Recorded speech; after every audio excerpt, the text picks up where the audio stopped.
Dr. Azikiwe who was national president of the NCNC, accepted presidency of the Igbo State Union and declared at the Aba Convention of the Union that the God of Africa had specially created Igbos to lead Africa out of bondage.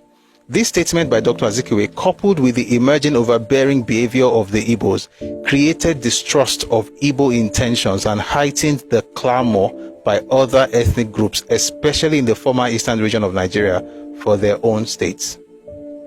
Although the creation of more states as a basis for nation's unity was again ignored during the review of the Richard's Constitution in 1949, the demand for new states was not abandoned. The introduction of the Macpherson Constitution in June 1951 was followed by much articulated dissatisfaction with the Constitution by organizations from minority ethnic groups in the country. The most important of this were the Middle Belt State Movement in the former Northern region, the Midwest State Movement in the former Western region, and the Calabar-Ogoja River COR State Movement in the former Eastern region. The demand for more states was again drowned at the London constitutional discussions in 1953, but it soon received new impetus. Discrimination against the minority areas by regional governments, which were dominated by the three major ethnic groups, made it crystal clear that these governments could not be just and fair to minorities. Because of the numerical strength of the larger ethnic groups, it was apparent that they could rule perpetually. This intensified the demand for separate states. In fact, the Igbo-dominated Eastern Nigerian government had planned in 1960 to discontinue news relays in the Efik language in the region, a step in the direction of cultural suffocation. The measure was abandoned only because of the united protest from the Efik-speaking people of the former Eastern region. Chief Awolowo proposed in 1953 the division into 9 states. The Western region was to be broken into 2, the Northern region into 4, and the Eastern region into 3. By the way, the Western region was the smallest of the 3 back in 1953. This was before Southern Cameroon broke away, but let's continue. In 1959, the Action Group called for the creation of more states, and in addition to cultural and linguistic affinity, proposed a new criterion of viability as basis for division. During the 1957 election into the Eastern House of Assembly, the then Premier of the East, Dr. Nnamdi Azikiwe, restated the right of all minorities to self-determination and affirmed the right of the minorities of the people of Calabar, Ogoja, and Rivers provinces to self-determination. But,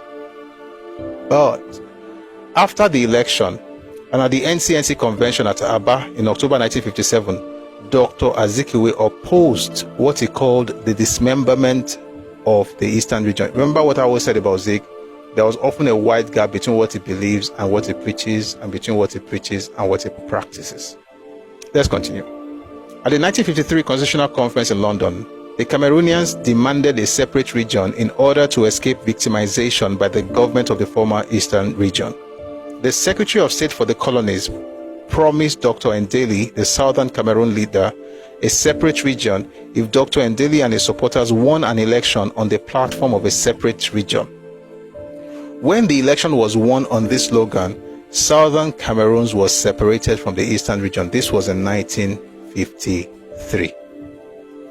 The fears of minorities were explained in great details and set out in the report of Sir Henry Willings Commission appointed by the government in 1958. But the commission was told not to recommend the creation of more states unless as a very last resort. At the end of the inquiry, known as the Minorities Commission, the British government said that if they were to create more states in Nigeria, the new states must be given time to settle down, and independence for Nigeria would be delayed for about 2 years. This was rejected by Nigerian leaders. In the 1959 general election in Nigeria, the Action Group Party, which campaigned for the creation of more states, won unexpected victories in the minority areas of the North and East. Although no new states were created before Nigeria achieved independence on October 1st, 1960, the agitation for the creation of more states went on after independence. In 1963, as a result of the 1962 crisis in Western region and the declaration of a state of emergency in that region, the Midwest region was created out of the Western region. Towards the end of 1965, the grumblings in Kano, in the heart of the Hausa North, and the demand for the creation of a Kano state became louder. Following the creation of the Midwest region in 1963, minority groups all over Nigeria renewed their demand for their own states. One of the major factors which contributed to the collapse of the Ironsi government was the fact that this basic issue of the creation of states was ignored by him, on the advice of his Igbo advisors. When Major General Gowon, by the way, this book is written by A.H.M. Kirk Greene. He's not a Yoruba man, just to say it. When Major General Gowon set in motion the process for the review of the Constitution by the setting up of the ad hoc conference on constitutional proposals, the demand for the creation of more states was one of the major issues raised everywhere in the country. There were extensive discussions in Lagos. There were petitions from minorities in the East, which had been subjected to violent intimidation by the former Eastern military government under Ojukwu. The minorities in the Eastern region, who numbered 5.4 million out of a total population of 12.4 million, were, because of the refusal of the Igbo majority, denied the state they had been demanding all along. The Northern region was at that time opposed to the creation of states in its area and therefore supported the Eastern majority. However, the North eventually came around to accept being split into smaller units. The Igbo majority in the East, however, did not move from their determination to, quote-unquote, hold their minority peoples.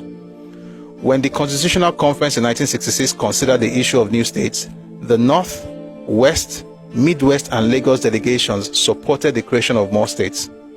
The Eastern Nigeria Consultative Assembly agreed in principle at its meeting in the first week of October 1966 to the simultaneous creation of more states in the country. However, Ojukwu, acting alone, qualified this on 25th October 1966 by adding, quote, provided the criteria for the creation are mutually agreed by everyone, provided that is agreed, I go with it, end quote.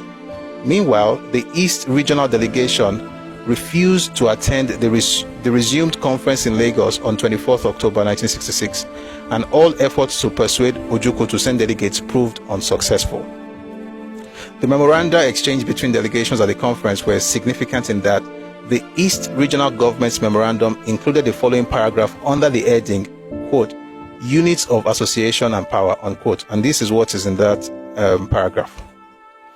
Constitutional arrangements for Nigeria as a whole should be made on the basis of the existing regions, namely Northern, Eastern, Western, and Midwestern Nigeria. This must be so having regard to the present situation and the necessity to save the existence of Nigeria as one political entity before it is too late. If you notice, all along, the Eastern region has always wanted to claim, to have a grip on the minorities of the East. Again, this book is called Crisis and Conflicts in Nigeria by A.H.M. Kirk Greene.